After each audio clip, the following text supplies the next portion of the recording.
Tudo bem? Meu nome é Bruna, eu sou aluna do oitavo período de Letras Português na UTFPR e atualmente eu estou cursando a disciplina de estágio 4 e como requisito para a nota parcial dessa disciplina, que antes era presencial e consequentemente as aulas eram presenciais, no período da pandemia do Covid-19, está sendo realizado por meio do ensino remoto e com isso as aulas do estágio se tornaram videoaulas, que é o que eu estou fazendo agora.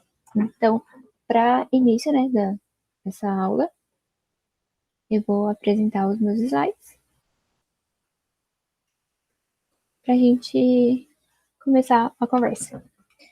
Então, o título desse trabalho é Trabalho com Contos de Clarice Lispector, como identificar a epifania e a identidade da mulher nos contos da autora. Na aula anterior, nós vimos com a professora Tamires a leitura do conto Amor e uma análise da epifania e da identidade da mulher dentro do conto, Já nessa aula, nós vamos fazer a leitura do último conto que vai ser analisado, que é a Imitação da Rosa. E a gente também vai analisar a epifania e a identidade da mulher dentro desse conto. Então, eu vou interromper o compartilhamento, porque eu vou apresentar o conto em outra guia.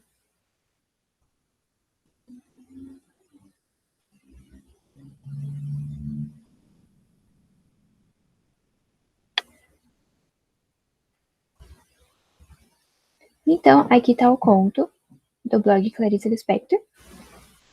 E aqui é uma reprodução do conto em um blog da Imitação da Rosa, da Clarice Lispector. E o conto começa assim. Antes que Armando voltasse do trabalho, a casa deveria estar arrumada e ela própria já no vestido. Opa! Ai! E ela própria já no vestido marrom para que pudesse atender o marido enquanto ele se vestia. Então sairiam com calma, de braço dado como antigamente. Há quanto tempo não faziam isso? Mas agora que ela estava de novo bem, tomariam o ônibus, ela olhando como uma esposa pela janela, o braço no dele, e depois jantariam com Carlota e João, recostados na cadeira com intimidade. Há quanto tempo não vi Armando enfim se recostar com intimidade e conversar com um homem? A paz de um homem era, esquecido sua mulher, conversar com outro homem sobre o que saía nos jornais. Enquanto isso, ela falaria com Carlota sobre coisas de mulheres, submissa à vontade autoritária e prática de Carlota, recebendo enfim de novo a desatenção e o vago desprezo da amiga, a sua rudeza natural e não mais aquele carinho perplexo e cheio de curiosidade, e vendo enfim Armando, esquecido da sua própria mulher, e ela mesma enfim voltando à insignificância com reconhecimento. Já no início desse conto, a gente percebe que Laura é uma dona de casa, comum à primeira vista, mas já nesse início a gente subentende que ela acaba de deixar o sanatório, uma clínica psiquiátrica, um hospício, sei lá qual que é a palavra que melhor se encaixa nessa descrição que da Laura, essa descrição que antigamente, no contexto que foi escrito pela Clarice, qual era a palavra que se usava. Então, ela acaba de voltar, então ele já tem essa visão diferente da Laura. A gente percebe aqui. E não mais aquele carinho perplexo, cheio de curiosidade. Meio que volta tudo à normalidade. Ela usa esse bem, entre aspas. E aí ela espera, a Laura, espera o marido Armando chegar do trabalho, para que juntos eles se dirijam à casa de Carlota, que é uma amiga de infância, e pela primeira vez desde que ela deixou o hospital. E para manter a cabeça no lugar, a Laura tem a intenção de deixar a casa impecavelmente arrumada, perfeita, como ela precisava ser, evitando qualquer sentido aos objetos que a rodeavam. Então, ela Tipo, a casa já deveria estar arrumada, ela mesma arrumada. Ela no vestido marrom. Então ela não se cuida tanto, mas ela se cuida muito da casa. Ó, o bem, de novo aparecendo entre aspas, a gente já tem uma sugestão. Como não é segredo, né? A gente vai ter um processo epifânico nesse conto, porque é isso que a gente está trabalhando nessas aulas. Então, esses bem, entre aspas, já leva a gente, já submete que não tá bem, que esse não é o bem dela. Mas que ela vai ficar bem, sem aspas. Então, ó, há quanto tempo? Cadê? Ai. Há quanto tempo não vi Armando, enfim, se recostar-se com o abandono, esquecido dela e ela mesma?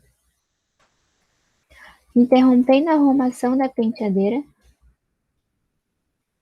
Laura olhou-se ao espelho e ela mesma. Há quanto tempo? Então ela percebe que o marido dela já não olha para ela com o mesmo olhar atencioso que ele tinha antes. E ela também já se pergunta se esse olhar que ela tem com ela mesma é atencioso ou já é o mesmo olhar de abandono que o marido tinha. Que a Laura também se esqueceu de si mesma, assim como o marido se esqueceu dela. Olhando, né, no espelho, assim, ela consegue. Ela pensa sobre ela mesma, a existência dela. Mais pra baixo, ao longo do texto, né? Ela dá descrições dela, os olhos marrons, os cabelos marrons, a pele morena e suave. Tudo dava ao seu rosto, já não muito moço, um ar modesto de mulher. Por acaso, alguém veria aqui, naquela mínima ponta de surpresa que havia no fundo de seus olhos, alguém veria nesse mínimo ponto ofendido a falta dos filhos que ela nunca tivera? Será que alguém vai olhar para a Laura e vai ver o que se passa com a Laura? O que a Laura tá sentindo? Ou só vai olhar pra Laura assim de supetão? Se vai entender o que a Laura tá passando, o que a Laura passou? Ou se só vai esperar que ela esteja normal, que ela esteja bem? Hum, e aqui fala, né, um pouquinho sobre como que a Laura se comporta dentro de casa, como que a Laura gosta da arrumação. A Maria, que é a empregada, né, ajudante, que ajuda a deixar toda a casa impecavelmente pronta, arrumada. A Laura, ela tem um. Ela gosta de fazer com que a casa pareça pessoal, perfeitamente impessoal. Que quando alguém chega na casa da Laura, não se dê conta que aquilo é uma casa, não tem a personalidade dos habitantes. Então ela gosta que tudo esteja muito bem arrumado, que tudo esteja cada um no seu devido lugar, para que não enxergue a alma de seus habitantes, não transpareça isso. Bom, e aqui o interessante nesse conto da Clarice é que você acha que a história está desandando, mas ao mesmo tempo essa história volta de alguma forma. Então, tipo, por exemplo, ao longo do texto, vai falar que a Laura tá andando de braço dado com o marido, que eles estão indo pra casa da Carlota com um vestido marrom, mas ao mesmo aí, tipo, ponto final. Aí já aparece, e a Laura ela se levanta do sofá, a Laura senta no sofá. Então, ao mesmo tempo que parece que ela já tá andando em direção ao acontecimento, ele volta e parte de um outro ponto, e depois volta e parte de um outro ponto. Então, esse desenrolar da história, que ao mesmo tempo não é um desenrolar, é bem característico nesse conto da Clarice. Ó, o que não fizeram nunca calcular, chega naquele tempo um pouco original ou admirasse. A reação das duas sempre fora diferente. Carlota ambiciosa e rindo com força, ela, Laura, um pouco lenta e, por assim dizer, cuidando de se manter sempre lenta. Essa é uma desse ponto que vai, mas ao mesmo tempo esse ponto vai voltar. Quer ver? Poria o vestido marrom com gola de renda verdadeira. Mas quando viu as horas, lembrou-se num sobressalto que às vezes levaram a mão ao peito e se esquecera de tomar o copo de leite. Então, ao mesmo tempo que eles já estavam lá falando da Carlota, falando que a Carlota se comporta de um jeito, a Laura se comporta de outro, ela ainda tá em casa. O Armando não chegou ainda. E ela ainda vai fazer um copo de leite. Ou seja, ela ainda tá se arrumando para quando o Armando chegar. Mas ao mesmo tempo, tipo, na cena anterior, ela já tava na casa da Carlota, ela já tava falando com a Carlota, eles já estavam no jantar. Então, ao mesmo tempo que a história foi pra frente, ela voltou e depois ela vai pra frente a partir de um outro ponto também. Vai abordar outra perspectiva dessa história. E aí, uma parte interessante é essa relação que ela tem com o leite também, que, ó, tome leite entre as refeições. O médico disse, né? Nunca fique com o estômago vazio, pois isso dá ansiedade. Então, mesmo sem ameaça de ansiedade, ela tomava sem discutir gole por gole. Dia após dia, não falhara nunca. Obedecera de olhos fechados, com um ligeiro ardor, para que não pudesse enxergar assim a menor incredulidade.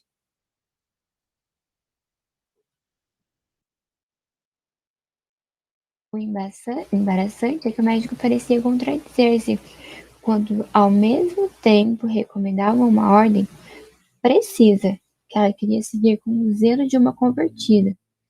Também, dizera também, abandone-se, tente tudo suavemente, não se esforce por conseguir, esqueça completamente o que aconteceu e tudo voltará com naturalidade. Então, ao mesmo tempo que ele dá essa ordem para Laura de fazer tudo perfeitamente, de seguir uma rotina, de medir tudo, de fazer tudo minuciosamente, ele também fala para Laura dar aquela relaxada, só que tem essa contradição, que é uma contradição da própria Laura, que a gente vai ver mais ao longo do texto, que é essa contradição, assim, que vai causar o processo epifânico dela. Então, vamos lá.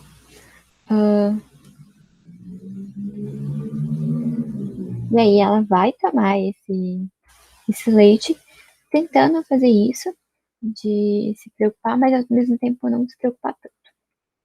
Aí ela senta no sofá como se fosse uma visita na sua própria casa, que tão recentemente recuperada, arrumada fria, lembrava a tranquilidade de uma casa alheia. Foi o que eu falei, que ela não dá, não faz com que essa casa pareça que seja a casa de alguém, não dá personalidade para ela, o que era tão satisfatório. Ao contrário de Carlota, que fizera de seu lar parecido com ela própria, Laura tinha tal prazer em fazer de sua casa uma coisa impessoal, de certo modo, perfeita por ser impessoal. Não tem a personalidade da Laura, porque foi essa personalidade da Laura que fez com que ela se sentisse mal, fez com que ela fosse internada nessa clínica psiquiátrica. E agora, quando você não dá uma característica para isso, você não faz com que a pessoa se lembre, não é mais a Laura que tá ali, porque a Laura que tá ali foi curada na clínica. Então não é a personalidade da Laura, porque senão a Laura vai voltar. A personalidade da Laura, né, vai voltar. Oh, como é bom estar de volta. Realmente de volta. Sorriu ela, satisfeita, segurando o copo quase vazio. Fechou os olhos com um suspiro cansado. Bom, aí ela conta, né, como que ela fez listas metódicas. Então ela segue toda uma rotina para que ela não tenha que pensar sobre nada. Ela se sente realmente cansada. Isso impede ela de pensar em outras coisas, de refletir sobre a vida. É uma forma de você lidar também, né, com suas coisas. Então, Ela toma esse copo de leite para não sentir ansiedade. Ela fecha os olhos para descansar, mas ao mesmo tempo ela não quer descansar.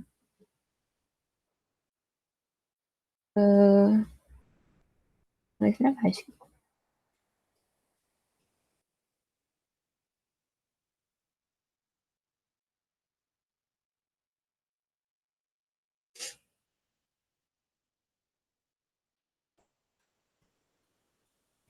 E aqui ela vai contar sobre o passado dela, né? Não mais aquela coisa com que ela estava clara como um câncer, a sua alma. Aí ela, como eu disse, né, ela fechou os olhos e aí que ela vai abrir os olhos pesados de sono, sentindo-se um bom copo sólido nas mãos, mas fechou-os de novo com um sorriso confortável de cansaço. Então essa cena, né, anterior, ela estava pensando, ela estava refletindo sobre o passado dela. Aí ela abre os olhos de volta, só que ela tá cansada de sono, porque ela tá cansada dessa rotina metódica que ela tem, de fazer tudo, de abraçar o mundo, tornar a casa dela super limpa, e ela se torna uma pessoa cansada. Então ela fecha os olhos, mas, mas ao longo do texto, a gente ela vai entrar nesse processo de epifania quando ela abre os olhos de volta. Vamos acompanhar. Um instante só um instantezinho. Pediu-se lisonjeada por ter tanto sono. Pedia cheia de manha, como se pedisse a um homem que sempre agradara muito Armando. Um manhãozinho. Mas não tinha verdadeiramente tempo de dormir agora, nem sequer de tirar um cochilo. Pensou vaidosa e com falsa modéstia. Ela era uma pessoa tão ocupada. Sempre invejar as pessoas que diziam, não tive tempo. E agora ela era de novo uma pessoa. E agora era de novo. Então a gente já tem essa. Já remete àquele passado da Laura, passado esse que não é muito abordado, né, ao longo da história, mas esse passado que dá a entender que foi o motivo dela ter ido parar numa clínica psiquiátrica. E a galera é de novo uma pessoa tão ocupada. E o jantar com Carlota e tudo tinha que estar verdadeiramente pronto. Era o primeiro jantar fora desde que voltaram e ela não queria chegar atrasada. Ela tinha que estar pronta. Porque se ela chegar atrasada, vai ter um toque de desorganização que ela não quer. Porque essa não é a hora.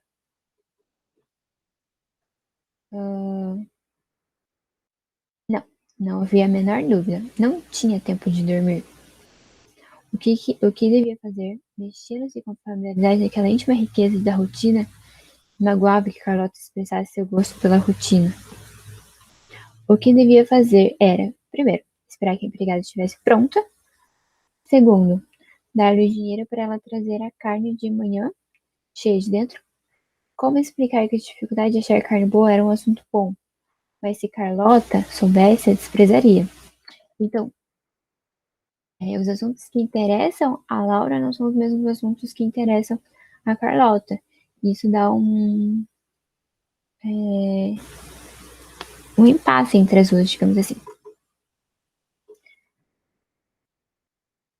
E aí, mais para baixo de, do conto, ela vai narrando como que o Armando gostava dela, como que ela gostava de andar com ele antes. Como eu disse, ela estava lá no sofá, pensando sobre o que ela vai fazer, o que ela vai falar. Opa. Mas ela também já tá andando em direção de braços dados com o Armando, que ele tinha saúde, ela era castanha. Ela castanha, como eu obscuramente achava que uma esposa devia ser. Então ela é muito submissa nesse papel de esposa, nesse papel de dona de casa. Mas ela não faz muito bem o papel de Laura, que é o papel dela mesma. Que ela não tem essa identidade que ela tinha antes. E ela até tem, tipo, um impasse com a Carlota, porque a Carlota é muito espontânea, a Carlota é original, e que a Carlota gosta de dar personalidade para essas coisas, e a Laura é o contrário. Então, por isso que a Carlota aparece tantas vezes como se fosse uma oposição da própria Laura. E enquanto ela tava lá, né, falando com a Laura, ela já tá aqui de novo na sala. E ela abre os olhos como se fosse a sala que tivesse tirado um cochilo e não ela, porque tá tudo diferente. Até que ela acha um jarro de flores. E essa é a imitação da rosa, né? Que vai fazer com que a Laura entre em um processo epifânico. Então, essa. Ó, como são lindos, exclamou seu coração de repente um pouco infantil. Eram miúdas rosas silvestres que ela comprara de manhã na feira, em parte porque o homem insistira tanto, em parte por ousadia. E essa rosa, essa representação da rosa, é que faz com que a Laura se veja dentro dessa flor, mas ao mesmo tempo ela não quer, porque isso vai fazer com que ela tenha esse despertar. Ela não, ela fica espantada diante da beleza e a perfeição das rosas tão simetricamente, tão bonitas, tão lisas, que ela pensa então até que as rosas já são bonitas que ela deve dar para Carlota, no agradecimento ao jantar. Mas ela também pensa, por que entregar essas rosas se elas são tão bonitas? Por que ela não pode ficar com ela? Ela também não tem esse direito de ter uma coisa bonita na sua vida? Todas as coisas bonitas têm que ser para Carlota? Por que não para Laura? E esse é o grande dilema da Laura. É isso que vai fazer com que ela pense tudo que ela achava ser certo. Pense tudo que. Pense sobre quem é a Laura. É, e aí, então, ela decide que a Maria, a empregada, deve levar as flores para Carlota antes que ela e o marido fossem jantar. Então a Maria arranca as rosas da mão dela, não deixando que nenhuma pétala a qual a Laura pudesse se agarrar. E aí quando ela, como são lindas, ela gosta, elas eram perfeitas, várias no mesmo talo. E nenhum desses talos fica com a Laura porque a Maria pega, né? Centrais enrodilhados em botão, a cor se concentrava e como no lóbulo de orelha sentia-se o rumor circular dentro dela. A Laura estava muito, muito maravilhada com essas flores, só que ela não. Só que essa beleza extrema incomodava ela. E aí ela pede, né, pra Dona Maria levar, e ela pensa no que a Maria ia falar, no que a Laura ia falar, se a Carlota ia agradecer, se a Carlota ia falar que era muito grata, ou se ela falou que não, e o que ia acontecer. E ela teria esquecido das rosas de sua beleza, porque ela já teria dado pra Carlota, e ela não queria pensar mais nisso, ela não ia mais refletir sobre esses fatos. E, e aí, no finalzinho aqui, um segundo depois, muito suave ainda, o pensamento ficou levemente mais intenso, quase tentador. Não dê, elas são suas. Laura espantou-se um pouco, porque as coisas nunca eram dela. Mas essas rosas eram, rosadas, pequenas, perfeitas. Eram. Olhou com incredulidade. Eram lindas, eram suas. Se conseguisse pensar mais adiante, pensariam. Suas como nada tem, até agora tinham sido. Só que nisso a Maria já tinha pego as flores, já tinha levado pra Carlota, porque ficou naquele impasse, né? Tipo, o dono deu as flores, ninguém falava nada, aí ela pegou. Já no final do conto, deixa eu achar.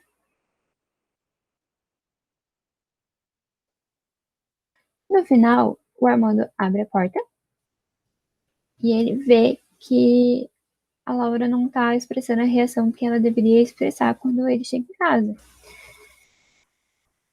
que ela não tá mais sorrindo como ela deveria sorrir e ela não tá agindo daquela forma. Pois inesperadamente ele perceberia o horror que a sala e a mulher estavam calmas sem pressa, mas confiado ainda como quem fosse terminar enfim por dar uma gargalhada. Ao constatar o absurdo, ele no entanto teimava em manter o rosto enviesado de onde olhava em guarda, quase seu inimigo, e onde ele começava a não poder se impedir de vê-la sentada com as mãos cruzadas no colo, com a serenidade do vagalume que tem luz.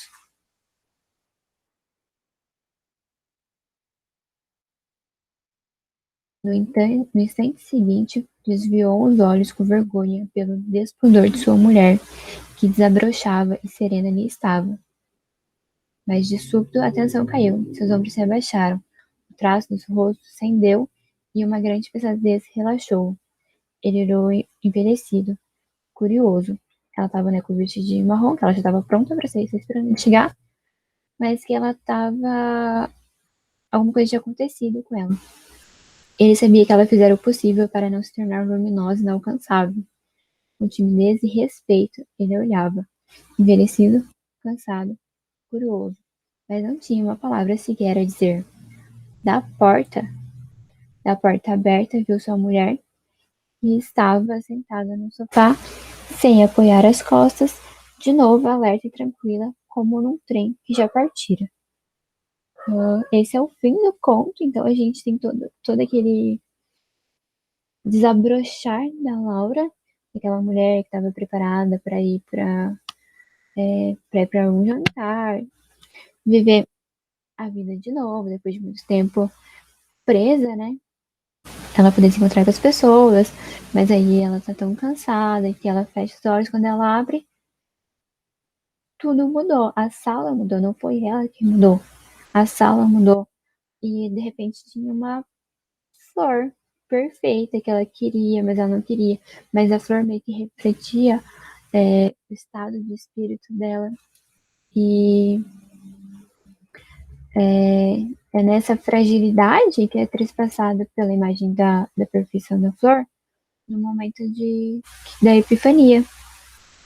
Ela percebe que a flor é tão perfeita que ela não pode dar para Carlota, mas é tão perfeita que ela também não pode ficar com ela, é que ocorre esse desejo de negar uma realidade que era dela para adquirir outra. Então a gente tem esse conflito entre a perfeição e a identidade da Laura, mas a gente também tem essa impessoalidade, essa coisa de não me pertence isso, eu não posso ficar com isso. Tanto que no final, né, o Armando fala que ela lutou muito pra, pra não se deixar levar. E essa posição de sentar no sofá sem apoiar as costas é como se ela estivesse independente, ela não precisasse mais de um apoio. Ela pode se sentar, ela pode ficar, ela pode permanecer, mas ela não precisa que ninguém esteja segurando ela, porque ela consegue fazer isso sozinha já. E é muito bonita a forma como, principalmente nesse final, né?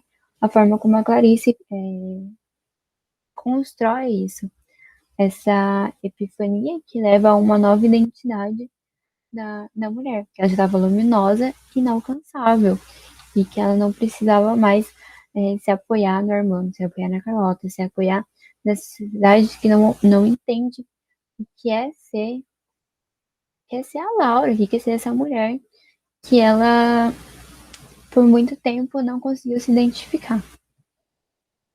Então, é isso. Então aqui a gente viu a epifania e a identidade da mulher no conto A Imitação da Rosa. É isso.